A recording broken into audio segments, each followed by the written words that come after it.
Hello बच्चों, क्या हाल चाल।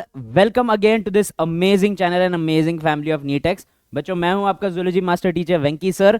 और आज बच्चों हम लोग 12th स्टैंडर्ड का one of the most interesting topic में और थोड़ा डीप अंडरस्टैंडिंग करने वाले हैं बच्चों of the chapter evolution.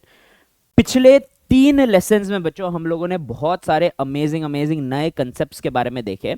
And that's what I love about evolution बच्चों की। एवोल्यूशन ऐसा एक चैप्टर है जिसको अच्छे से समझने के बाद we understand the world around us better. ठीक है। क्योंकि बच्चों बहुत सारे मिस्ट्रीज अपने लाइफ में कि लाइफ इटसेल्फ कैसे आया अर्थ पे। हमें बच्चों बहुत मुश्किल होता है ये कॉम्प्रिहेंड करने में कि अर्थ में ही क्यों लाइफ है। ठीक है। और मैं ये नहीं बोल रहा बच्चों कि एवोल्यूशन पढ़ने के बाद ये सारे जो आंसर्स है ये 100% सेटिस्फैक्शन के साथ आपके दिमाग में आंसर हो जाएंगे। But yes, we do get very close to understanding what exactly is living organism and how does living organism exist on our earth। ठीक है। और इसी अंडरस्टैंडिंग, इसी एक्सप्लोरिंग के जर्नी को हम आगे बढ़ाते हुए बच्चों आज एवोल्यूशन में कुछ और टॉपिक्स हम लोग एक्सप्लोर करने वाले। ठीक है। बच्चों आज हम लोग मेनली बात करने वाले हैं, हम लोग ने बहुत सारे एविडेंसेस के बारे में देख लिया है बच्चों, हमने बहुत सारे थियोरीज के बारे में देख लिया है। अब हम लोग बच्चों फाइनली थोड़ा बायोलॉजिकल एवोल्यूशन के बारे में समझेंगे और मैकेनिज्म ऑफ एवोल्यूशन के बारे में समझेंगे। That means putting together everything which we have learn till now, कि जो इतना सारा एविडेंस हमने इकट्ठा किया है बच्चों, फाइनली जैसे कि एक मिस्ट्री मूवी में, क्राइम मूवी में जब सारे एविडेंस इकट्ठा हो जाते हैं बच्चों, तो क्लाइमैक्स सीन में क्या होता है कि ये सारे एविडेंसेस का सेंस बना के हम एक स्टोरी सुनाते हैं कि ये चीज हुआ होगा या ये चीज हुआ था in line with our evidences. आज का क्लास बच्चों ऐसा ही कुछ है कि इतने सारे एविडेंसेस, इतने सारे थियोरीज को हम लोग ने देखा, जांचा, परखा। ठीक है। तो उसके बाद हम लोग ये जानना चाहते हैं कि एक ब्रीफ टाइमलाइन ऑफ एवोल्यूशन या एवोल्यूशन कैसे हुआ था। तो आज बच्चों हम लोग यही जानेंगे in session number 4 of evolution. So without any further delay बच्चों चलिए पहला टॉपिक देखते हैं, which is the biological evolution. Alright, चलिए अब बच्चों बायोलॉजिकल एवोल्यूशन में हमें क्या क्या देखना है वो भी हम लोग एक बार देख लेते हैं। ठीक है। So let us take a look at biological evolution. पहले मैं आपको ये समझाने की कोशिश करूंगा बच्चों कि व्हाट इज बायोलॉजिकल एवोल्यूशन। और बच्चों हम लोग कुछ और थियोरीज के बारे में भी देखने वाले हैं। आप लोग बोलोगे कि सर आप तो दिन भर हमें थियोरीज ही पढ़ाते रहते हो, लेकिन ये पक्का प्रॉमिस बच्चों, ये फाइनल कुछ थियोरीज है जिसने ये एक्सप्लेन करने की कोशिश की थी कि over this billions and millions of years जो पास्ड बाय हुए हैं बच्चों, उसमें काफी सारे नए नए स्पीशीज ने कैसे जन्म लिया था, इसके बारे में हम फाइनली देखने वाले। ठीक है। So without any further delay let us take a look at what is biological evolution. अब बच्चों बायोलॉजिकल एवोल्यूशन को डिफाइन करने का सबसे सिंपल तरीका यह है कि biological evolution is the appearance of new forms of life over a period of time। ठीक है। अर्थात जैसे जैसे नए ऑर्गेनिज्म इस अर्थ पे प्रकट होते रहेंगे बच्चों, that is what is biological evolution. Biological evolution life पहली बार जब आया था उसके बाद से कंटिन्यूसली होते जा रहा है बच्चों। और इसीलिए लिविंग वर्ल्ड जो चैप्टर है वहां पे आपको यह भी बताया गया होगा बच्चों कि हमारे दुनिया में बिलियंस ऑफ स्पीशीज है। अगर मैं सारे बैक्टीरिया, सारे फंगस, सारे प्लांट, सारे एनिमल्स को मिला दूं तो बच्चों स्पीशीज काउंटेबल नंबर्स में नहीं है, ये बिलियंस में है। और बच्चों कुछ ही फ्यू मिलियन, मुझे ठीक से याद नहीं आ रहा है, I think it is somewhere around 1.6 to 1.7 million species को ही हम डिस्क्राइब कर पाए हैं। ठीक है। सोच के देखो बच्चों, ऐसा ऑलमोस्ट 90% से भी ज्यादा स्पीशीज है जिसके बारे में हम कुछ नहीं जानते हैं, जिसको हमने डिस्क्राइब भी नहीं कर पाए। ठीक है। ये ऐसे स्पीशीज को ही हम डिस्क्राइब कर पाए जिसके साथ हम इंटरेक्ट करते हैं। अर्थ के जिन कोनों तक हम पहुंच पाए हैं वहीं के स्पीशीज को हम स्टडी कर पाए हैं बच्चों। और विजिबल स्पीशीज को तो हमने डिस्क्राइब कर ही दिया है। प्लांट्स और एनिमल्स इजीली विजिबल होते हैं बच्चों, तो उनको तो हमने बहुत इजीली डिस्क्राइब कर लिया है। But there is a lot yet to be discovered about the total diversity of living organism on this earth. अब सवाल ये उठता है कि नॉट जस्ट कि हम अमेज हो जाए कि वाओ कितने सारे अलग अलग टाइप के डाइवर्सिटी है, कितने सारे अलग अलग टाइप के ऑर्गेनिज्म है। यहां पे सवाल ये उठता है बच्चों कि ये बने कैसे। लिविंग, चलो अपन ने मान लिया बच्चों कि प्रिमिटिव अर्थ में सबसे पहली बार एक लिविंग ऑर्गेनिज्म, एक पहला सेल बना, लेकिन ये एक प्रकार का लिविंग ऑर्गेनिज्म, ये एक प्रकार के जीव ने इतने सारे अलग अलग ऑर्गेनिज्म को कैसे जन्म दिया? अगर पहला लिविंग ऑर्गेनिज्म बैक्टीरिया था या बच्चों आर्की बैक्टीरिया था या जो भी था बच्चों, उसने हमको कैसे जन्म दिया? ठीक है, ये सबसे बड़ा मिस्ट्री है।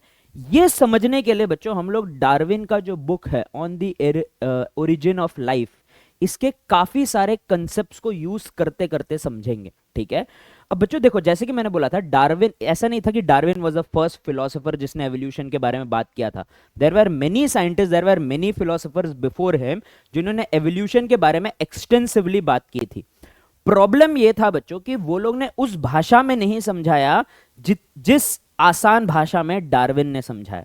ठीक है, फॉर एग्जाम्पल बच्चों, आप किसी टीचर से क्यों पढ़ोगे? अगर बच्चों मैंने एनसीईआरटी के लाइन को और कॉम्प्लिकेट करके और कॉम्प्लेक्स करके आपको समझाना स्टार्ट किया तो you won't like my class. आपका बेसिक एक्सपेक्टेशन मेरे से क्या रहेगा बच्चों, कि जो भी एनसीईआरटी में लिखा है, जो भी कंसेप्ट है, उसको आसान अंडरस्टैंडेबल लैंग्वेज में मैं आप तक पहुंचाऊं। और वही टीचर पॉपुलर होगा बच्चों जो ये काम को सबसे आसान तरीके से कर पाएगा, सबसे अच्छे तरीके से कर पाएगा। That is making a complex theory, a complex phenomena easier for us to understand, and therefore Darwin was that teacher for everyone. Darwin ने जो किताब लिखी ना बच्चों, उसमें उसने इतने सारे बज वर्ड और इतने सारे इंटरेस्टिंग शब्दों का, real life experience, real life चीजों का बच्चों उसने जिक्र किया कि it was very easy for people to understand. और बच्चों आप लोग यकीन नहीं करोगे, डार्विन के जो फॉलोअर्स थे, मतलब अब बच्चों उस टाइम समय पे इंस्टाग्राम, फेसबुक, ट्विटर नहीं था, लेकिन बच्चों जो लोग डार्विन की बात मानते थे, जो लोग उसकी बातों पे, उसके एवोल्यूशन के थ्योरी पे बिलीव करते थे, उन्होंने अपना खुद का एक सोसाइटी बनाया जिसको उन्होंने डार्विनिज्म नाम दिया। और आज भी बच्चों हम लोग जब डार्विन और उसके थ्योरीज को डिस्कस करते हैं, we refer to them as Darwinism, right? So what did Darwinism say? एक एग्जाम्पल लेते हैं बच्चों। ठीक है, इस एग्जाम्पल में हम लोग क्या देख रहे हैं कि एक बड़ा सा पूल है बच्चों, एक बड़ा सा वाटर बॉडी है। ठीक है, और इस वाटर बॉडी में बहुत सारे छोटे छोटे बैक्टीरिया रह रहे हैं, बहुत सारे। ठीक है, there are many small bacterias which live in this pool of water. ठीक है, and let me call these bacterial species as bacterial species A. ठीक है, ऑल राइट। अब बच्चों बैक्टीरिया काफी तेज रिप्रोड्यूस करता है, तो रिप्रोड्यूस करेगा बच्चों तो रिप्रोडक्शन में कुछ गलती हो जाएगा, कुछ म्यूटेशन हो जाएगा, और इस गलती के कारण एक नया स्पीशीज ऑफ बैक्टीरिया गलती से आ गया है बच्चों। अब देखो, साइंस में अगर तुम्हारा साइंस का टीचर ही बोल रहा है कि चीजें गलती से हो रही है तो तुम्हारा थोड़ा विश्वास उड़ जाएगा बच्चों।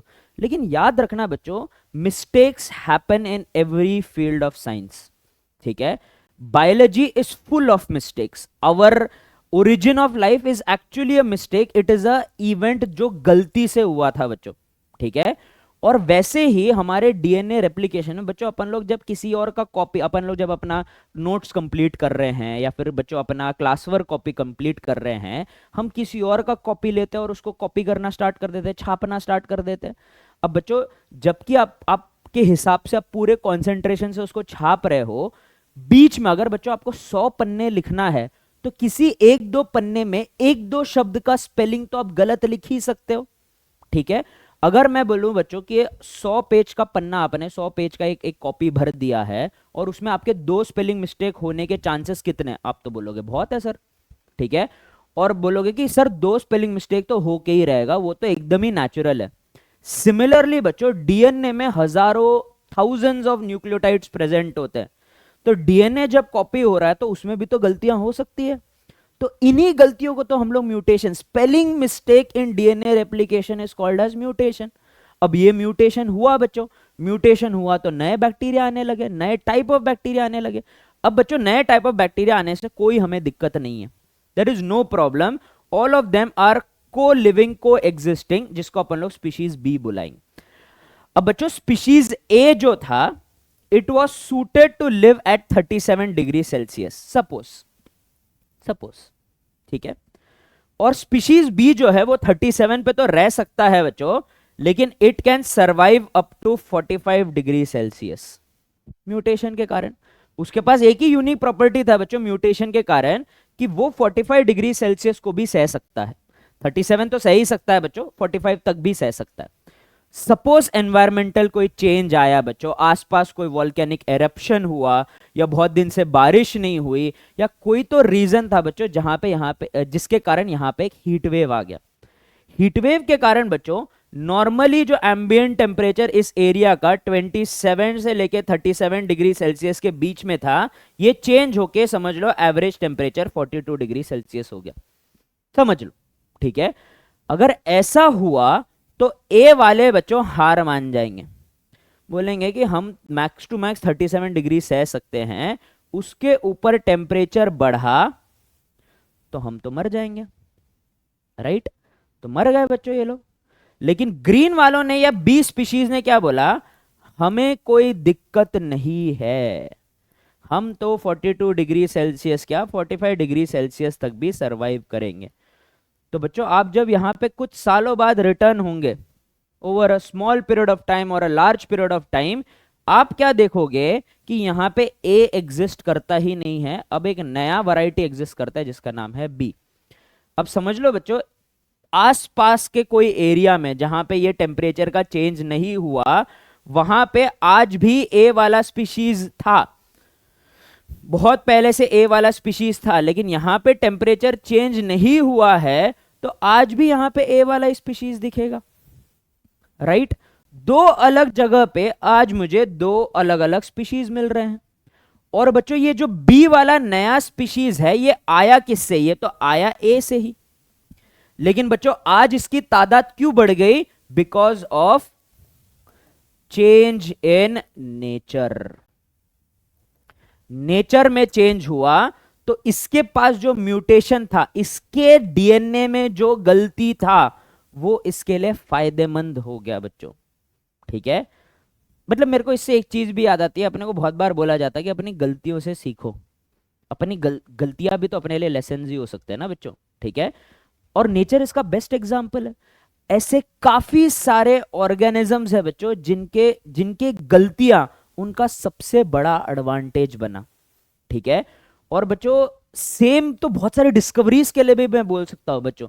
Antibiotic which was called as penicillin was discovered by a mistake. Alexander Fleming ने छुट्टी पे जाने से पहले अपने लैब को साफ नहीं किया था, ये उसकी गलती थी बच्चों, जिसके कारण उसके सारे कल्चर्स में क्रॉस कंटामिनेशन हो गया। लेकिन उस क्रॉस कंटामिनेशन में उसने अपने गलतियों को एनालाइज किया कि ये जो मैंने गलती की है, उसने क्या देखा बच्चों कि एक फंगस बैक्टीरिया के प्लेट में जहां पे फंगस ग्रो हो रहा है, वहां पे कोई बैक्टीरिया उसके आसपास ग्रो नहीं हो रहा है। तो बच्चों याद रखना कि यहां पे जो अपन लोग गलतियों की बात कर रहे हैं, we are talking about the changes in DNA. और किसी किसी लोग के लिए ये जो मिस्टेक्स है वो एडवांटेजेस हो सकते हैं, किसी किसी स्पीशीज के लिए, सारे नहीं, ठीक है। याद रखना बच्चों, म्यूटेशन ये सारी गलतियों की बात करेंगे, ठीक है। और आगे जाके बच्चों मैं पूरा पलटी भी मार सकता हूं, नहीं गलतियों के कारण ऑर्गेनिज्म पेरिश भी हो सकते हैं, याद रखना। लेकिन for now remember that changes can become advantages if allowed by the nature. Nature allow करेगा बच्चों इसको। तो डार्विन की बात से हम लोग दो चीज सीखते हैं बच्चों, ठीक है। The term number one which I would like you to remember is called as branching with descent. Branching with descent. NCERT का लाइन है, बहुत अच्छे से याद रखना बच्चों इसको, ठीक है। ब्रांचिंग विद डिसेंट का मतलब है कि अगर मेरे पास एक स्पीशीज है ए, अब ये लंबे समय तक एग्जिस्ट करेगा बच्चों, तो ये दो और स्पीशीज को जन्म देगा, जैसे कि बी और सी। वेरिएशन बच्चों, जब ऑर्गेनिज्म रिप्रोड्यूस करेंगे तो उसमें वेरिएशन आएंगे। बी और दो को जन्म दे देगा बच्चों, डी और सी। सी से आ जाएगा बच्चों ई। ऐसे बहुत सारे अलग अलग, जैसे जैसे ये ऑर्गेनिज्म सरवाइव कर रहा है ना बच्चों, वैसे वैसे नए उसके वेरिएंट्स आते जाएंगे। अब बच्चों ये ब्रांचिंग विद डिसेंट का मतलब है कि एग्जिस्टिंग लिविंग ऑर्गेनिज्म के नए वैरायटी हमेशा बनते जाएंगे। इसको समझना मुश्किल नहीं है, you look around the world just at the human population. हम बच्चों, कहने को हम सब ह्यूमन है, लेकिन हम जब एक दूसरे को देखते हैं तो सबसे पहली बार क्या चीजें नोटिस करते हैं? How are we different. हमारे हाइट क्यों अलग है, हमारे स्किन का कलर क्यों अलग है, हमारे हेयर कैसे अलग दिखते हैं। अलग अलग कंट्रीज के लोग, Europeans, American look more fair, African skin tone is more darker. We are very quick to identify these variation. आप रियलाइज नहीं कर रहे हो उसको, लेकिन साइंस से जोड़ो बच्चों। ह्यूमन पॉपुलेशन में ही इतना ज्यादा अगर वेरिएशन है, तो बच्चों दूसरे पॉपुलेशन में भी तो हो सकते हैं। और बच्चों दूसरे पॉपुलेशन में तो हम लोग आर्टिफिशियल सिलेक्शन या एक आर्टिफिशियल एनवायरनमेंट में भी नहीं रह रहे हैं, ह्यूमंस फिर भी एक आर्टिफिशियल एनवायरनमेंट में रह रहे हैं। तो बच्चों ऐसे ही कोई भी जीव जंतु जब रिप्रोड्यूस करेगा तो उसके वेरिएंट्स बनेंगे। इसी वेरिएंट्स के फॉर्मेशन को अपन लोग ब्रांचिंग विद डिसेंट, कि अगली के अगले जनरेशन आते जा रहे हैं, और जैसे जैसे अगले जनरेशन आते जा रहे हैं वैसे वैसे वेरिएशन बनते जा रहे हैं। अब इस पे आप लोग तड़का मारो बच्चों, किसका? Natural selection. एवोल्यूशन को ऑपरेट करने के दो मेजर मैकेनिज्म हैं। Branching with descent, that is organism जैसे जैसे जिएगा वैसे वैसे रिप्रोड्यूस करेगा, जैसे जैसे रिप्रोड्यूस करेगा वैसे वैसे बीच बीच में थोड़े थोड़े वेरिएंट्स आते रहेंगे। अब जब बच्चों नेचर चेंज होगा, या नेचर खुद को बदलेगा, या सीजन बदलेंगे, या नेचुरल हैबिटेट बदलेगा, या कोई चांस इवेंट होगा बच्चों नेचर में, जैसे वॉल्केनो का फटना, समुद्र तो नहीं सूख सकता बच्चों, पॉन्ड का सूख जाना, कोई पेड़ का गिरना इन अ फॉरेस्ट, ये सब एक इवेंट है जो नेचर में होंगे। और इस इवेंट के कारण इनमें से कुछ जो वेरिएशन है वो एडवांटेज देंगे, जिसके कारण यही आगे सरवाइव करेंगे, और यही अपने प्रोजिनी, यही अपने बच्चों को आगे जनरेशन में इन्हीं के बच्चे हमें मिलेंगे। और जो जिनके लिए बच्चों ये नेचर का चेंज एडवांटेजेस नहीं रहेगा, वो गायब हो जाएंगे। All right, so in the story of life, in the story of evolution, there is a branching with descent along with a tadka of natural selection. जैसे जैसे नए वेरिएशन आएंगे, वैसे वैसे अगर नेचर चेंज हुआ तो इनमें से किसी किसी का वेरिएशन एडवांटेजेस रहेगा, किसी का नहीं रहेगा। जिनका एडवांटेजेस है वही और सरवाइव करेगा और प्रोजेनी छोड़ेगा, जो नहीं सरवाइव कर पाएगा वो पेरिश हो जाएगा और गायब हो जाएगा। इसी को डार्विन ने फिटनेस बोला था। याद रखना, फिटनेस का यह मतलब नहीं है कि मैं ताकतवर हूं। फिटनेस का यह मतलब है रिप्रोडक्टिव फिटनेस, अर्थात अगर मैं इस एनवायरनमेंट में ज्यादा जी पा रहा हूं, ज्यादा इजीली सरवाइव कर पा रहा हूं, तो इस एनवायरनमेंट में मेरे प्रोजिनी सबसे ज्यादा होंगे, क्योंकि जो सरवाइव करेगा वही रिप्रोड्यूस करेगा, जो रिप्रोड्यूस करेगा उसी के प्रोजिनी वहां पे मिलेंगे। राइट? और याद रखना बच्चों, एवोल्यूशन का time scale will be different for every organism. What does the time scale of variation, appearance of variation का टाइम स्केल कैसा रहेगा बच्चों?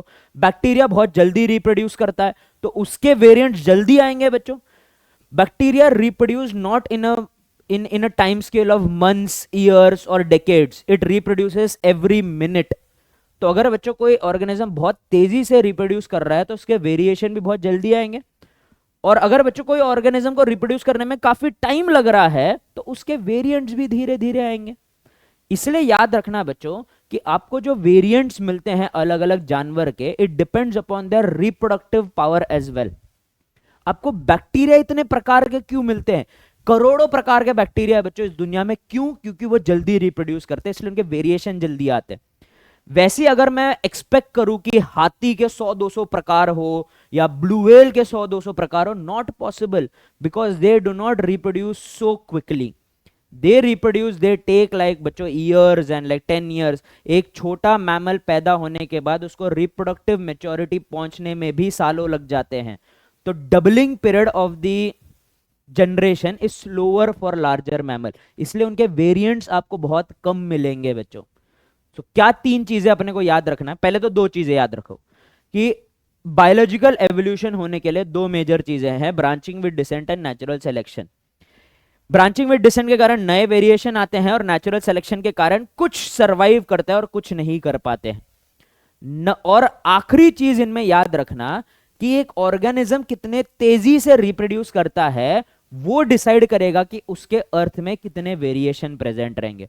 जो तेजी से रिप्रोड्यूस करेगा उसके ज्यादा वेरिएशन रहेंगे और उनके ऊपर नेचुरल सिलेक्शन ज्यादा बार और बार बार काम करेगा। जो ऑर्गेनिज्म जो बहुत टाइम लेते हैं रिप्रोड्यूस करने के लिए, जिनका डबलिंग पीरियड बहुत लंबा है, उनके वेरिएंट्स कम रहेंगे। ठीक है, और इसी रीजन के कारण हम लोग ज्यादा रेजिस्टेंट भी होते हैं अपने नेचर से। ठीक है, हमारे ऊपर नेचुरल सिलेक्शन को काम करने के लिए बहुत बड़ा चेंज चाहिए होगा बच्चों। हमें जैसे कि ह्यूमन को वाइप आउट करने के लिए या फिर मीटियोर वीटियोर गिरना पड़ेगा बच्चों अर्थ पे, या कोई खतरनाक कोई वायरस को म्यूटेट करना पड़ेगा जो सिर्फ हमें साफ करे और किसी और को छुए भी ना। तो कितने ड्रास्टिक चीजें चाहिए बच्चों बड़े जानवरों को हटाने के लिए। बट इनके लिए बच्चों आप टेम्परेचर चेंज कर दो, मार डालोगे आप आधे से ज्यादा बैक्टीरिया को। ठीक है, सो बच्चों याद रखना कि तुम लोग बोलोगे कि हमारे साथ तो अनफेयर हो रहा है, हम लोग बहुत लंबा रिप्रोडक्शन का टाइम ले रहे हैं इसलिए हमारे वेरिएंट्स कम बन रहे हैं। टेंशन मतलब बच्चों, अपन लोग ज्यादा रेजिस्टेंट भी है उसके कारण अपने एनवायरनमेंट से। ये लोग बहुत जल्दी जल्दी वेरिएंट्स बना रहे हैं लेकिन ये बहुत वीक है बच्चों। ये इतने जल्दी वेरिएशन बनाने के बावजूद भी ये लोग को छोटे मोटे चेंजेस से फर्क पड़ता है जिससे हमें कोई फर्क नहीं पड़ता। ठीक है बच्चों, कूल। तो बाकी सारे साइंटिस्ट लोगों का क्या कहना था ये भी हम लोग थोड़ा सा देख लेते हैं बच्चों। ठीक है, अब देखो बायोलॉजिकल एवोल्यूशन को सबसे पहली बार इमेजिन किया था ये भाई साहब ने, जिनका नाम था बच्चों जीन बैप्टिस्ट डे लेमार्क। ठीक है, क्या नाम था बच्चों इनका? Jean Baptiste Lamarck. Jean Baptiste Lamarck gave one of the first theories of evolution, sorry, biological evolution. ठीक है, one of the first theories of biological evolution was given by Jean Baptist Lamarck. अब याद रखना बच्चों, Lamarck को मैं scientist तो बोल सकता हूँ लेकिन याद रखना he was more of a philosopher. ठीक है, मैं जब बच्चों रिसर्च वगैरह कर रहा था तो मेरे प्रोफेसर ने एक बहुत बढ़िया चीज़ बोली थी। उन्होंने बोला था कि फिलोसोफर और साइंटिस्ट के बीच में एक सबसे बड़ा फर्क ये है कि फिलोसोफर ज़्यादा खुश रहता है और साइंटिस्ट नहीं। और इसका सबसे आसान तरीका है समझने का कि फिलोसोफर्स इतने पुराने ज़माने के लोग थे कि फिलोसोफर्स और साइंटिस्ट दोनों के पास ही अच्छा इमेजिनेशन पावर होता है ये समझाने का कि दुनिया में कोई चीज़ कैसे चल रही है। लेकिन फिलोसोफर्स को उसको प्रूव नहीं करना पड़ता था, साइंटिस्ट को उसको प्रूव करना पड़ता है। यही फर्क है बच्चों बस। ठीक है, क्योंकि साइंटिफिक कम्युनिटी आगे नहीं बढ़ी थी उस टाइम पे, there was no pressure on philosophers to prove something. इसलिए वो लोग बढ़िया थे, बढ़िया इमेजिनेशन करते थे बच्चों, बढ़िया अपने थियरीज छाप भी देते थे। जब तक वो गलत प्रूव नहीं होते तब तक वो सही थे बच्चों। जब तक कोई नए एविडेंस को देख के नया थियरी या नया फिलॉसफी नहीं झाड़ता तब तक फिलोसोफर सही थे। आजकल ऐसा नहीं होगा बच्चों। अगर आप लोग के दिमाग में कोई इमेजिनेशन आया कि अगर अपन ने लिवर को उल्टा कर दिया तो अपना हेल्थ ज्यादा अच्छा रहेगा, आप ऐसा बोल के बच्चों बच नहीं सकते, आपको प्रूव करना पड़ेगा। राइट, तो वही फर्क है बच्चों एक साइंटिस्ट और एक फिलोसोफर में। और Jean Baptiste de Lamarck was more of a philosopher than a scientist. काफी पुराने जमाने की बात। तो इसने ऐसा नहीं है बच्चों इसने कोई एविडेंस नहीं देखा। he started to observe a lot of organism, especially giraffe. तो जब बच्चों जिराफ के कुछ फॉसिल वगैरह स्टडी किए थे लेमार्क ने, उसने देखा था कि जिराफ का कोई जिराफ लाइक लुकिंग जो एक फॉसिल उसको मिला है या बोन्स उसको मिला है, उसका गर्दन छोटा था। तो लेमार्क का दिमाग चालू हो गया बच्चों काम करने में कि अरे जिराफ का जो एंसेस्टर है उसका गर्दन छोटा कैसे था। तो लेमार्क ने एक बहुत ही सुंदर सी कहानी रची। ठीक है, उसने बोला कि हर लिविंग ऑर्गेनिज्म के अंदर एक फोर्स होता है जिसका नाम होता है वाइटल फोर्स। ठीक है, so Lamarck's theory outlined the presence of a vital force in organism. He stated that organisms change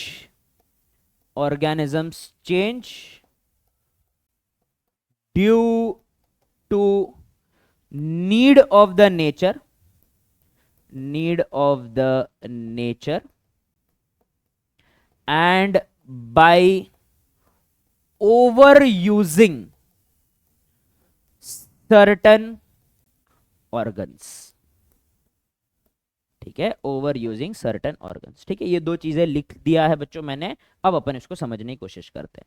Lamarck ने बोला जिराफ के जितने भी एंसेस्टर थे वो छोटे गर्दन वाले थे। अब ये छोटे गर्दन वाले जिराफ को क्या हुआ बच्चों, इनका एनवायरनमेंट चेंज हुआ और घास वास बिल्कुल कम हो गए और बड़े बड़े ट्रीज ही बच गए। अब जिराफ ने सोचा कि अगर मुझे सरवाइव करना है तो मुझे ये बड़े बड़े ट्रीज के पत्तियों को खाना है। तो बच्चों जिराफ ने पूरी कोशिश की, पूरा बच्चों उसने मोटिवेशन दिखाया, उसने बच्चों पूरा डिसाइड कर लिया था कि मेरी जिंदगी का मकसद है कि इस पेड़ पे जो ये पत्तियां लगी है उसको मैं खाऊंगा। तो ऐसा ऐसा बच्चों उसने थोड़ा सा अपना नेक एक्सटेंड करना स्टार्ट किया और धीरे धीरे वो नेक जैसे जैसे उसने एक्सटेंड करने की कोशिश की, उसके बॉडी के वाइटल फोर्स ने मदद किया उसके नेक को एक्सटेंड करने में। ठीक है, मस्त थियरी है बच्चों, मजा आ गया। ठीक है, तो थोड़ा थोड़ा उसका गर्दन एक्सटेंड होने लगा। अब बच्चों गर्दन एक्सटेंड कितना ही कर पाएगा अपनी जिंदगी में जिराफ, थोड़ा सा ही कर पाएगा। तो बच्चों मरते मरते वो पापा जिराफ ने अपने बेटे जिराफ को बोला, देख बेटा अपने जिंदगी का एक ही मकसद है, वो लंबे पेड़ का पत्ती खाना है। तो उसने वो मोटिवेशन अपने अगले जनरेशन को दिया, तो बेटे जिराफ भी लग गया बच्चों अपना गर्दन एक्सटेंड करने में। तो वो जो बेटा जिराफ मरने लगा तो उसने अपने बेटे को बताया अपने जिंदगी का मकसद, और ऐसा करते करते ये जो बच्चों अलग ये जो एम है कि वो पेड़ के ऊपर अपने को पत्ती खाना है, ये अगले अगले अगले जनरेशन में जाते गया। हर जनरेशन में वाइटल फोर्स ने मदद किया कि थोड़ा थोड़ा उनका गर्दन एक्सटेंड करने के लिए, और फाइनली बच्चों क्या हो गया, जिराफ का गर्दन लंबा हो गया। ठीक है, तो इसने क्या बोला बच्चों, इसने और एक चीज भी तो बोली, इसने बोला कि वाइटल फोर्स के मदद से इन्होंने अपने गर्दन का ओवर यूज किया जिसके कारण वो गर्दन मॉडिफाई हो गया, लंबा हो गया। और इसने ये भी बोला कि changes occurring in an organism can be passed on to the next generation. और ऐसा करते करते बच्चों ये changes over a period of time accumulate होते जाएंगे, और फाइनली बच्चों हमारा जिराफ छोटे गर्दन से लंबे गर्दन वाला हो जाएगा। Simple story. किसी को कोई दिक्कत है बच्चों स्टोरी में? मेरे को बहुत दिक्कत है। नंबर 1 बच्चों, इसने जो चेंजेस की बात की वो हमारे बच्चों सोमैटिक चेंजेस है, फिनोटिपिक चेंजेस है। हम में भी फिनोटिपिक चेंजेस हो सकते हैं। ठीक है, हम जब डेवलप हो रहे हैं, हमारा जब एम्ब्रियो डेवलप हो रहा है किसी गलती के कारण या कोई modification in the modification in the organ के कारण हमारा बॉडी कुछ अलग तरीके से बन सकता है। बेस्ट एग्जांपल मैं देता हूं बच्चों, अगर आप स्किनी हो, बहुत ज्यादा स्किनी पैदा हुए हो, ठीक है, और एक दिन आपने डिसाइड किया कि नहीं मुझे स्किनी नहीं रहना है, आपने डाइटिशियन से बात की, आपने जिम ट्रेनर से बात की, उन्होंने आपको एक प्रोग्राम लिख के दिया, उन्होंने आपके ब्लड टेस्ट किए, उन्होंने आपके थायराइड लेवल देखे, सब कुछ देखा, उन्होंने बोला हाँ ठीक है हो सकता है, तो उन्होंने आपको प्रोटीन के सप्लीमेंट्स दिए, अच्छा डाइट दिया, आप डेली खा रहे हो, अच्छा खाना खा रहे हो, डेली जिम कर रहे हो, डेली वेट्स उठा रहे हो, और सडनली जो आप स्किनी सेल्फ थे बिल्कुल बढ़िया एक नंबर मस्कुलर इंसान बन चुके हो। ठीक है, आप इतने मस्कुलर हो चुके हो बच्चों कि अभी आप वेट लिफ्टिंग कॉम्पिटिशंस में पार्टिसिपेट कर रहे हो। अच्छा लग रहा है बच्चों स्टोरी? अब एक बात बताओ कि अगर आप स्किनी थे और सडनली आपने मेहनत करके, आपने वाइटल फोर्स दिखा के अपना बॉडी बना लिया, बढ़िया मस्कुलर बॉडी बना लिया, तो जब आपका अगला जनरेशन, जब आपके बच्चे पैदा होंगे, वो पैदा होते ही बच्चों सिक्स पैक एब्स के साथ पैदा होंगे क्या? नहीं, राइट? जो चेंजेस मेरे लाइफ टाइम में मेरे बॉडी के साथ होते हैं, हम उसको अगले जनरेशन में पास ऑन नहीं कर सकते हैं। Somatic changes cannot be passed on to the next generation, जो लेमार का कहना था, and that was wrong, and he was also proved wrong by a scientist जिसका नाम था ऑगस्ट वाइजमैन। ऑगस्ट वाइजमैन ने तकरीबन 30 जनरेशन ऑफ माइस के पूंछ को कट किया, ये देखने के लिए कि पैदा होते अगर मैं इनका पूंछ काट दूं और बिना पूंछ के ये बड़े हुए हैं, तो इसने क्या बोला, यूज डिसयूज ऑफ ऑर्गन। अगर बच्चों चूहा अपनी पूरी जिंदगी जनरेशन आफ्टर जनरेशन बिना पूंछ के रह रहा है, तो उसको कोई पूंछ की जरूरत फील नहीं हो रही है, तो उसके अगले जनरेशन में या फिर पूंछ छोटा हो जाना चाहिए या गायब हो जाना चाहिए। लेकिन 30 जनरेशन ऑफ माइस के पूंछ को कट करने के बाद भी 1 सेंटीमीटर का बच्चा, 1 मिलीमीटर भी पूंछ का साइज कम नहीं हुआ अगले जनरेशन में। तो ऑगस्ट वाइजमैन ने बोला देखो, चीजें पास ऑन होती है अगले जनरेशन में, but they are not somatic changes, they are germ line changes. अगर हमारे गैमीट में कोई चेंजेस हुए तभी वो अगले जनरेशन में जाएंगे, फिर उसके बाद अगले जनरेशन में जाएंगे। मेरे बॉडी के सेल्स में कोई चेंज हुए तो वो अगले जनरेशन में पास ऑन नहीं होने वाले हैं। ठीक है, तो ये जो इसका वाइटल फोर्स थियरी, ये जो थियरी था बच्चों, ये बिल्कुल गलत था। ठीक है, आइडिया ठीक था बच्चों उस जमाने के लिए। ठीक है, so August Wiseman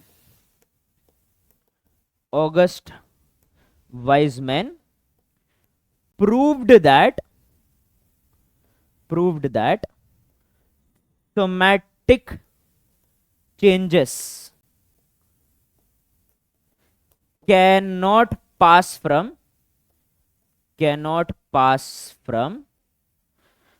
one generation to the other। ठीक है, ऑगस्ट वाइजमैन ने क्या प्रूव किया बच्चों? सोमैटिक चेंजेस नहीं पास ऑन हो सकते हैं, अगर जर्म लाइन चेंजेस हुए वही एक जनरेशन से दूसरे जनरेशन में पास ऑन हो सकते हैं।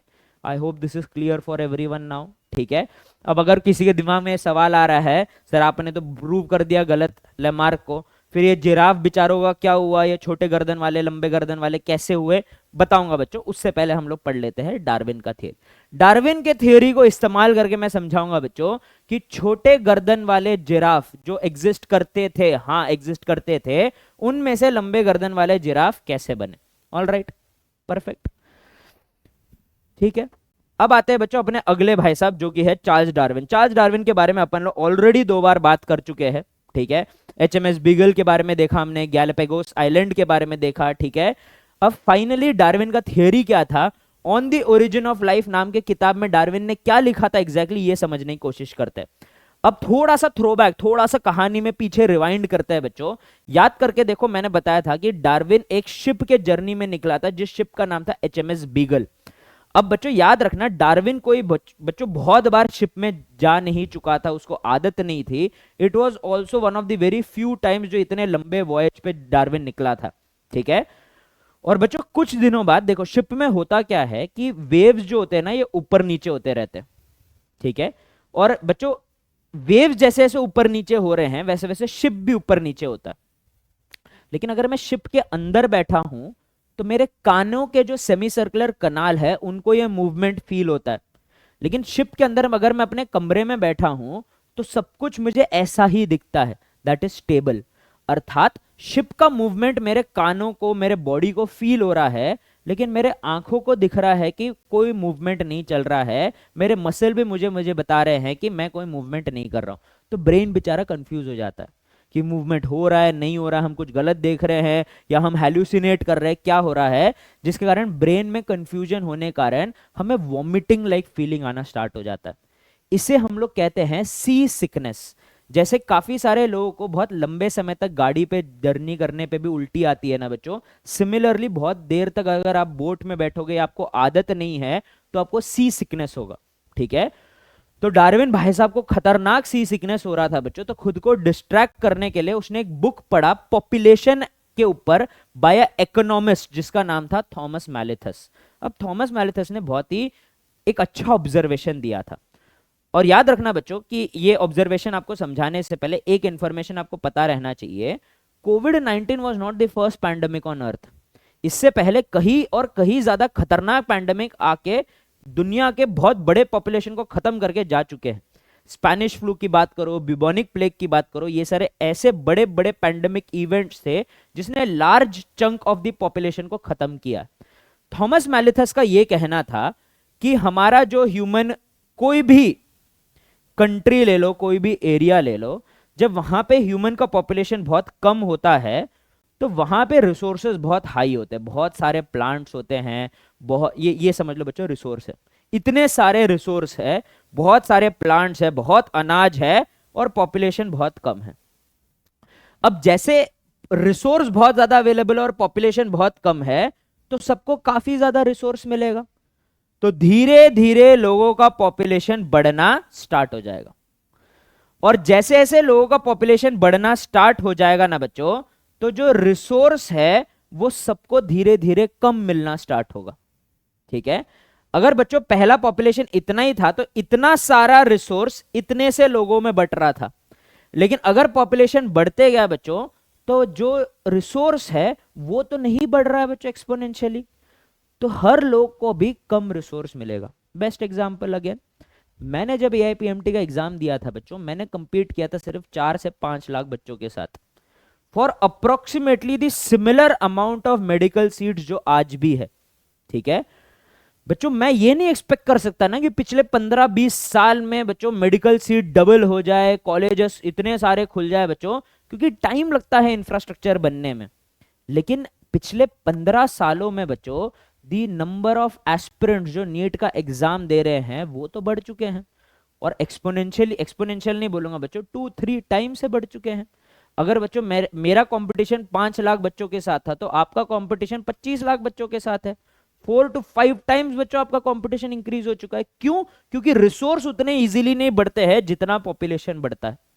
सिंपल इकोनॉमिक्स है बच्चों ये। और उसने क्या बोला कि इस पॉइंट पे आके हमारा पॉपुलेशन सबसे ज्यादा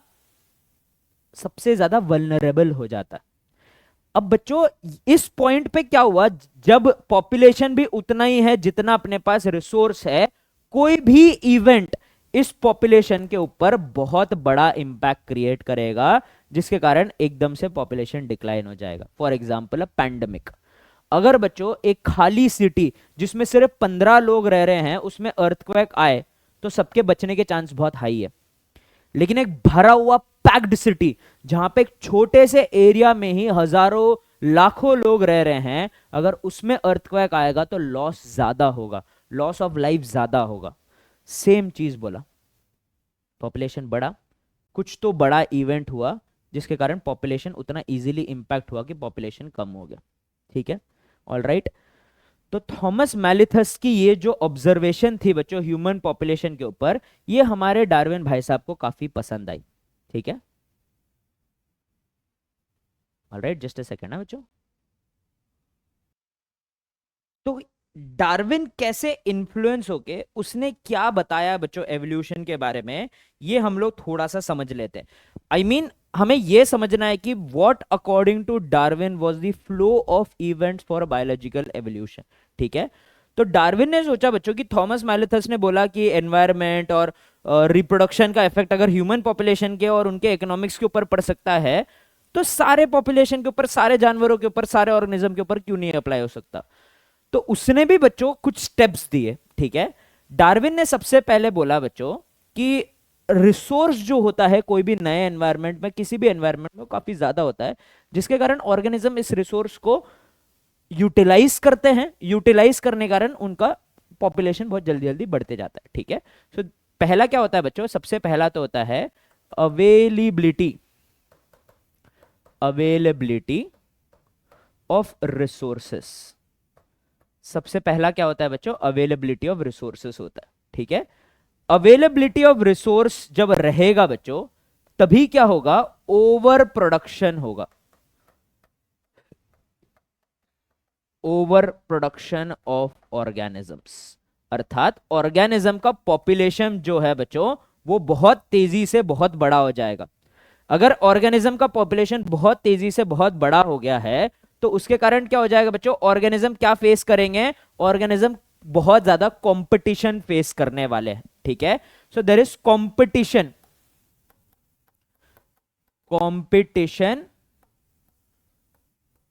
अमंग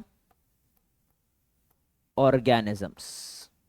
नहीं सॉरी, इससे पहले, कंपटीशन से पहले बच्चों रिप्रोडक्शन के कारण, जैसे कि हमने देखा बच्चों, रिप्रोडक्शन के कारण काफी सारे वेरिएंट्स आने स्टार्ट होते हैं, कुछ नए प्रकार के जानवर। ठीक है, तो क्या हो जाएगा बच्चों, अपीयरेंस ऑफ वेरिएंट्स हो जाएगा, अपीयरेंस ऑफ वेरिएंट्स आ जाएगा। ठीक है, अब बच्चों पॉपुलेशन इतना बढ़ चुका है धीरे धीरे कि सबके बीच में रिसोर्स के लिए कंपटीशन हो रहा है। पॉपुलेशन इतना बढ़ चुका है लेकिन बच्चों रिसोर्सेस नहीं बढ़े, तो पहले जो कुछ ज्यादा ही रिसोर्स थे अब वो रिसोर्स नहीं हुए हैं, तो रिसोर्स क्या हो जाएंगे बच्चों, resource becomes limiting, resources become limiting. ठीक है, अब बच्चों रिसोर्स लिमिटिंग हो गए तो उसके कारण क्या होगा बच्चों, देयर इज कंपटीशन और स्ट्रगल फॉर सर्वाइवल। ठीक है, अब बच्चों अगर रिसोर्स बहुत कम है तो सारे ऑर्गेनिजम्स को एक दूसरे के साथ, दूसरे जानवरों के साथ, दूसरे ऑर्गेनिज्म के साथ कंपीट करना पड़ेगा उसी रिसोर्स के लिए। ठीक है, लेकिन बच्चों यहां पे जो हम कंपटीशन की बात कर रहे हैं, हम ज्यादा इंट्रा स्पेसिफिक कंपटीशन की बात कर रहे हैं, अर्थात हमारे बीच में एक स्पीशीज के अंदर ही कंपटीशन, क्योंकि हम सारे एक स्पीशीज रहने के कारण हमारा स्ट्रेंथ ये है बच्चों कि हम लोग में हमारा एक बड़ा ग्रुप है। लेकिन बच्चों अगर हम सब एक ही टाइप के रिसोर्सेज को कंज्यूम कर रहे हैं और अगर वही रिसोर्स लिमिटिंग हो गया तो कंपटीशन किसके बीच में आ जाएगा बच्चों, हमारे बीच में ही आ जाएगा। राइट, तो याद रखना बच्चों यहां पे जो हम लोग कंपटीशन की बात कर रहे हैं वो इंट्रा स्पेसिफिक कंपटीशन है, मतलब स्पीसीज के जो अलग अलग जानवर है उन्हीं के बीच में कंपटीशन होना स्टार्ट हो जाएगा। ठीक है, सो कंपटीशन और स्ट्रगल फॉर सर्वाइवल, सर्वाइवल के लिए बच्चों ये लोग स्ट्रगल करना स्टार्ट करेंगे।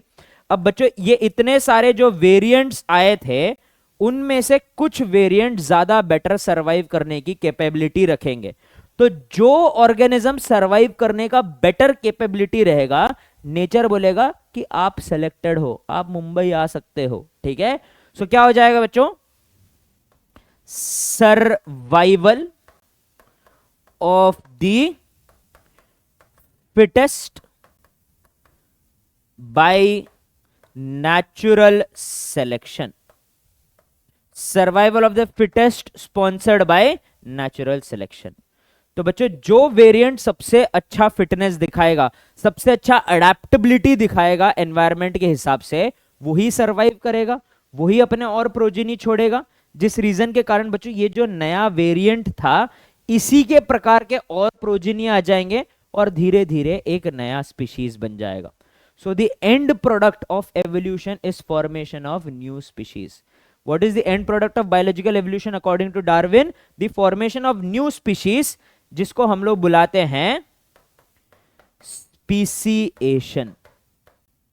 क्या बुलाएंगे बच्चों अपन लोग इसको, स्पीसिएशन। स्पीसिएशन का मतलब है formation of new species.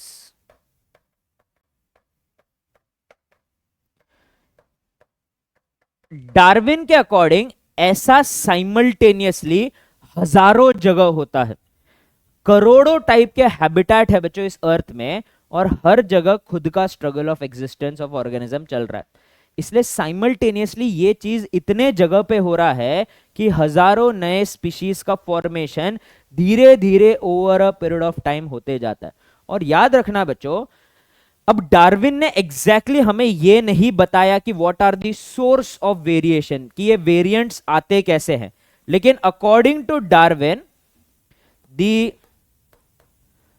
appearance of variants is slow, gradual and directional। ठीक है, अर्थात कि एक दिन में एकदम से सडनली एक वेरिएंट नहीं आ जाता है बच्चों, वेरिएशन इकट्ठा होते जाते over a long period of time, तो एक ग्रेजुअल प्रोसेस है। और वेरिएशन जो फेवरेबल रहेंगे वो इकट्ठा जल्दी होंगे और सेलेक्ट होंगे, जिसके कारण एवोल्यूशन एक डायरेक्शन की तरफ बढ़ रहा है। ये डायरेक्शन क्या है बच्चों, the direction which is favourable for the environment. Alright, तो इसीलिए याद रखना डार्विन ने बोला था कि अपीयरेंस ऑफ वेरिएशन जो होता है वो स्लो और ग्रेजुअल होता है और डायरेक्शनल होता है। ठीक है, अब लेकिन बच्चों यहीं पे डार्विन का एक ड्रॉबैक था, डार्विनिज्म का एक ड्रॉबैक था कि अपीयरेंस ऑफ वेरिएंट्स बहुत स्लो है, ग्रेजुअल है, डायरेक्शनल है, survival of the fittest all very good. But बच्चों एक चीज डार्विन नहीं ठीक से सोच पाया या समझा पाया। नंबर वन बच्चों, डार्विन को जेनेटिक्स के बारे में या वेरिएशंस कैसे आते हैं इसके बारे में ज्यादा आइडिया नहीं था। नंबर 2 बच्चों, डार्विन जो था वो ये नहीं समझा पाया कि कभी कभार ये स्लो और ग्रेजुअल प्रोसेस के जगह सडनली एक नया ओवर स्पेशलाइज्ड ऑर्गेनिज्म कैसे आ जाता है। ठीक है, ऐसा एक ऑर्गेनिज्म जो बहुत ही सडनली अपियर हुआ है एवोल्यूशन के कोर्स में, ग्रेजुअली नहीं हुआ है, और वो कुछ ज्यादा ही बेटर अडेप्टेड है अपने एनवायरमेंट के लिए शुरू से ही। That is the arrival of the fittest Darwin नहीं समझा पाया। ठीक है, अब बच्चों अराइवल ऑफ द फिटेस्ट और ये सारे चीजों को समझाने की कोशिश की थी और एक साइंटिस्ट ने, जिसका नाम था बच्चों, इसका नाम आप लोगों ने बच्चों principles of inheritance and variation में भी सुना होगा, that was Hugo de Vries.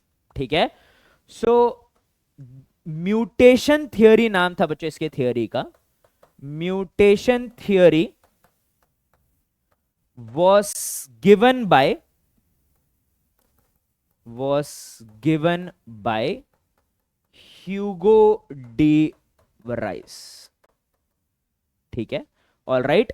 अब बच्चों इसने डार्विन के बातों से बिल्कुल डिसएग्री किया, क्योंकि बच्चों इसने बहुत सारे एक्सपेरिमेंट किए थे इस फ्लावर के ऊपर, जिसका नाम है बच्चों इवनिंग प्रिमरोज।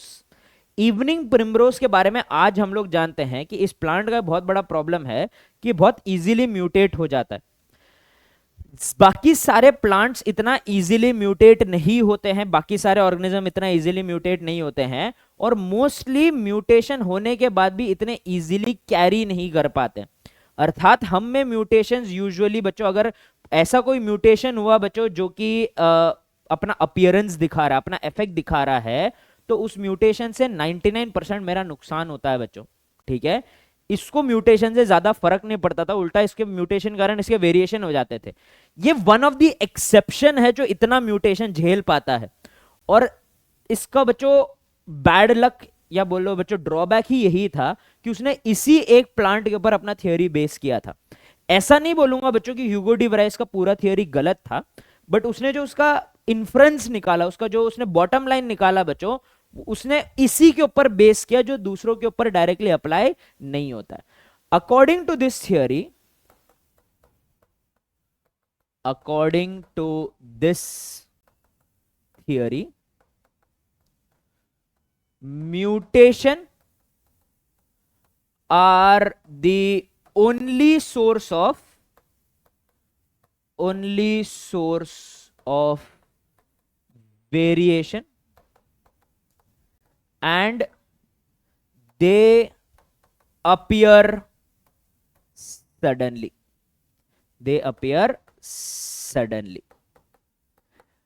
ह्यूगो डी वराइस का कहना था कि डार्विन बिल्कुल बकवास कर रहा है कि ये जो वेरिएशन वगैरह होते हैं ये स्लो होते हैं, डायरेक्शनल होते हैं, over a long period of time चलते हैं। According to Hugo de वराइस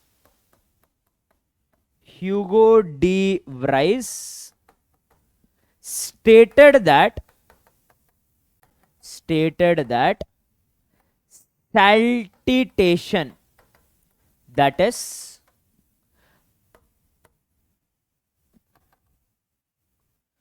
single step large change occur in organism leading to variants.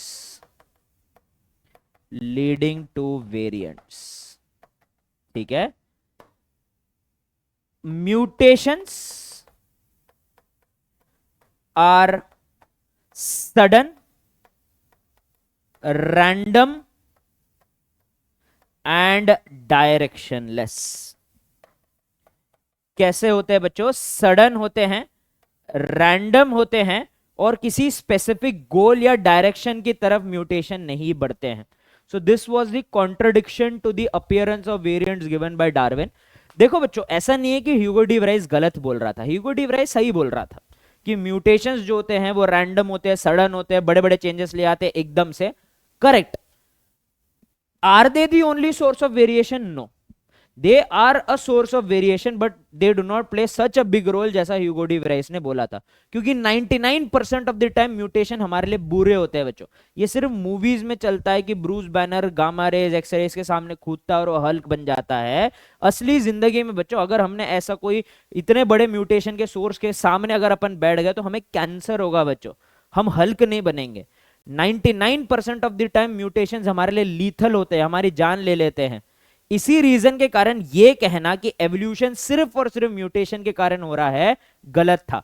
क्या सही था? हाँ, म्यूटेशन के कारण भी वेरिएशन होते हैं, और म्यूटेशन अदर वेरिएशन की तरह नहीं होते हैं जो धीरे धीरे ग्रेजुअली हो। हाँ, म्यूटेशन के कारण जो चेंजेस होते हैं वो सडन होते हैं, but they are not the only source of variation बच्चों, याद रखना। ऑल राइट, चलिए let us conclude this topic and quickly move over to the next topic which is mechanism of evolution। बच्चों mechanism of biological evolution एक छोटा सा topic की तरह मैं ले रहा हूं, लेकिन इसको एलैबोरेट करने की बहुत जरूरत है जो हम लोग नेक्स्ट क्लास में करने वाले। ठीक है, इसको एलैबोरेट करके बच्चों हम लोग ये देखेंगे कि एग्जैक्टली मैकेनिज्म ऑफ एवोल्यूशन को हम क्या क्या टूल्स का इस्तेमाल करके समझ सकते हैं। लेकिन बच्चों आज मैं चाहता हूं कि बायोलॉजिकल एवोल्यूशन का जो मॉडर्न मैकेनिज्म है, देखो ह्यूगो डी वेराइस ने काफी सारे कुछ सही चीजें बोली थी, लेमार्क का आइडिया कि बच्चों एग्जिस्टिंग ऑर्गेनिज्म से नए ऑर्गेनिज्म आते हैं भी सही था, और डार्विन ने तो कई हद तक एक सीरीज हमें समझाया था जिसमें एवोल्यूशन हुआ था।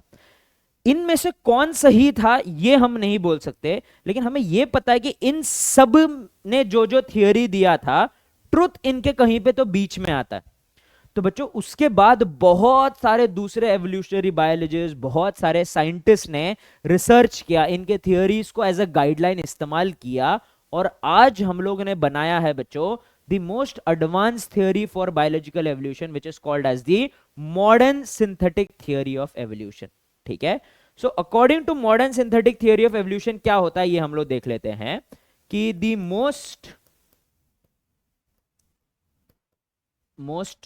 accepted theory of evolution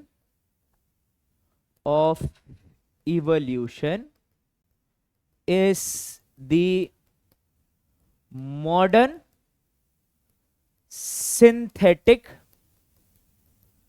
theory of evolution।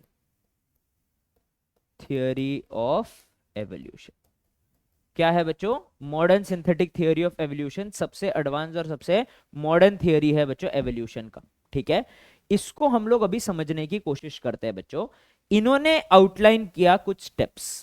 ठीक है, इन्होंने सबसे पहले इन्होंने भी वही बोला कि रिसोर्सेज जो होते हैं वो प्रेजेंट होता है, और सबसे पहला स्टेप होता है कि organism reproduces and population grows. क्या होगा बच्चों? पॉपुलेशन ग्रो होगा। अब पॉपुलेशन ग्रो होगा तो उसके कारण क्या हो जाएगा बच्चों? Appearance of variants. अब बच्चों अपीयरेंस ऑफ वेरिएंट्स तो डार्विन ने भी बोला था, लेकिन अब मॉडर्न सिंथेटिक थ्योरी या मैकेनिज्म ऑफ एवोल्यूशन में हमें यह भी बताना पड़ेगा कि ये वेरिएंट्स आए कहां से थे, अर्थात what are the source of these variations, कि where did these variations come from, ये भी हमें बताना होगा। so what are the sources of variation बच्चों? ये हो सकता है गैमीट फॉर्मेशन के वक्त, that is genetic recombination। ठीक है बच्चों, हमारे पास तो बच्चों सेल का अंडरस्टैंडिंग है, हमारे पास तो डीएनए का अंडरस्टैंडिंग है, तो हमें पता है बच्चों सेक्सुअली रिप्रोड्यूसिंग ऑर्गेनिज्म में ज्यादातर वेरिएंट्स कहां से आते हैं? It occurs by genetic recombination, crossing over during meiosis. तो सबसे बड़ा सोर्स ऑफ वेरिएशन क्या है बच्चों? जेनेटिक रिकॉम्बिनेशन है। सेकंड हो जाएगा बच्चों जीन फ्लो, जिसके बारे में मैं आपको डिटेल में समझाऊंगा, टेंशन मत लेना। फिर आता है बच्चों जेनेटिक ड्रिफ्ट, इसके बारे में मैं आपको डिटेल में समझाऊंगा, टेंशन मत लेना। फिर आता है बच्चों क्रोमोसोम में changes which is called as chromosomal aberration, chromosome का लॉस, क्रोमोसोम का एडिशन, क्रोमोसोम का टूट जाना, क्रोमोसोम का छोटा हो जाना, इससे भी हो सकता है बच्चों।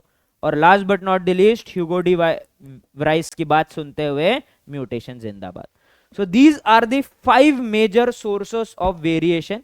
इनमें से किसी भी रीजन के कारण एक पॉपुलेशन में थोड़ा अलग दिखने वाला या बहुत ज्यादा अलग दिखने वाला एक नया मेंबर प्रकट हो सकता है, जिसको हम वेरिएंट बुलाएंगे। एक बार वेरिएंट हो गया तो क्या हो जाएगा बच्चों, उसके बाद आएगा हमारा struggle for existence. Struggle for existence के ऊपर काम करेगा बच्चों नेचुरल सिलेक्शन। ठीक है, नेचुरल सिलेक्शन काम करेगा, जो क्या डिसाइड करेगा कि इतने सारे वेरिएंट्स में से कौन सबसे ज्यादा काबिल है रिप्रोड्यूस करने के लिए। ठीक है, सो बच्चों इसमें हम लोग क्या देखेंगे नेचुरल सिलेक्शन में, नेचुरल सिलेक्शन में हम लोग देखेंगे रिप्रोडक्टिव फिटनेस। क्या देखेंगे बच्चों अपन लोग, रिप्रोडक्टिव फिटनेस देखेंगे। We will take a look at the reproductive fitness.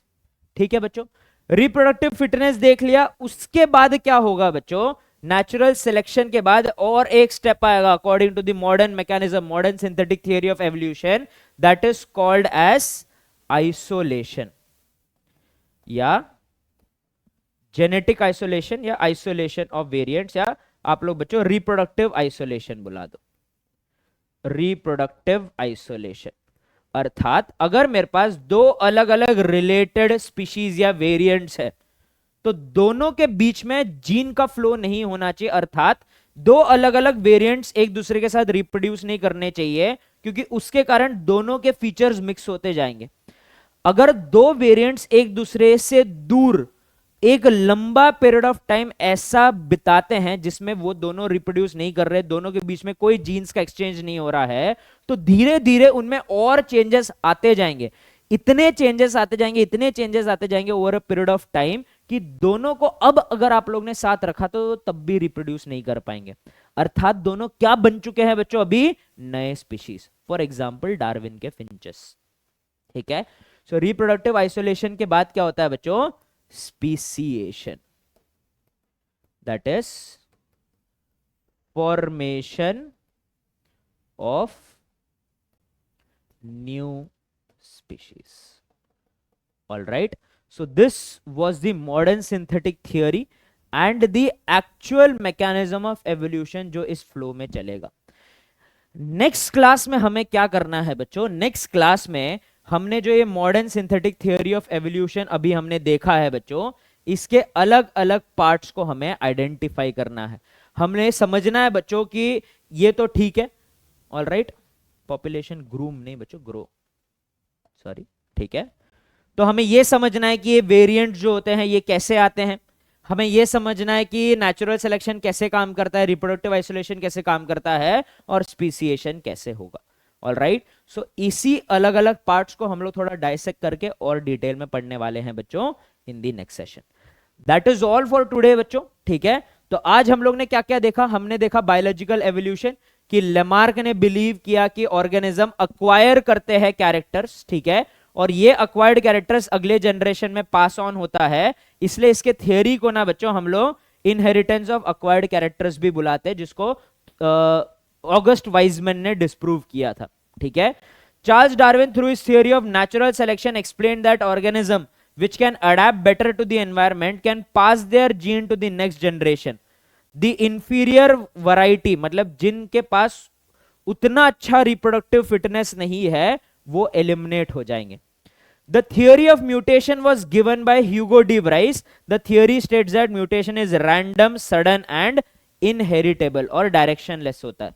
ठीक है, मॉडर्न सिंथेटिक थ्योरी जो एवोल्यूशन का हमने डिस्क्राइब किया था, हमने जेनेटिक चेंजेस के बारे में बात की थी जो पॉपुलेशन में होते हैं जिसके कारण नए स्पीशीज आ जाते हैं। याद रखना है जेनेटिक चेंजेस के सोर्सेज बहुत सारे होते हैं, as describe gene flow, genetic drift, genetic recombination, chromosomal aberration and mutation. It also clarifies about genetic population, gene pool and gene regularity, जिसके बारे में डिटेल में हम लोग अगले क्लास में देखने वाले हैं। So don't forget to tune into the next class बच्चों। आज के क्लास के लिए इतना ही। नेक्स्ट क्लास में बच्चों हम लोग बहुत इंपॉर्टेंट टॉपिक्स, जिसमें बच्चे नीट में बहुत इजीली गलती करते हैं, और मैं ये दावा ठोक के बोल भी सकता हूं कि काफी सारे बच्चे तो एक्चुअली समझते भी नहीं है कि एनसीईआरटी ने यहां पे उन्हें क्या समझाने की कोशिश की है। तो हम एक बहुत ही सिंपल क्लियर शब्दों में बहुत ही आसान तरीके से हम लोग समझने वाले हैं what is the Hardy Weinberg equilibrium, what is genetic drift, what is gene flow, what is the bottleneck effect. ये सारे इंपॉर्टेंट चीजें plus the different types of natural selection को बहुत इजीली और आसानी से समझने वाले। So don't forget to tune into the next class बच्चों। For that I would request you बच्चों कि please do subscribe to the channel, consider subscribing to the channel, और बच्चों ये वीडियो दूसरों के साथ भी शेयर करना, ठीक है? It would mean a lot to me। और आपके क्या थॉट्स है, क्या आपके कमेंट्स है, please do let us know in the comment section below। All right, till then this is Venki sir signing off।